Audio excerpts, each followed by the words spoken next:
في واحد راجل انجليزي حاول قبل منه اسمه يانج، وواحد مصري برضه والكل معترف بيه حتى كليات الاثار وبتاع، اللي هو يوحنا الشفتشي، ان هو يحل رموز الكتابه المصريه القديمه.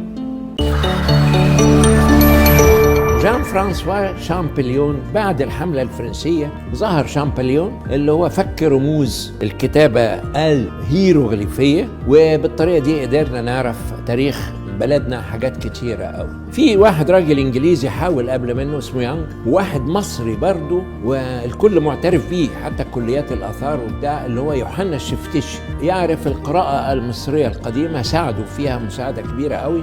المهم قدر جان فرانسوا شامبليون 1822 ان هو يحل رموز الكتابة المصرية القديمة.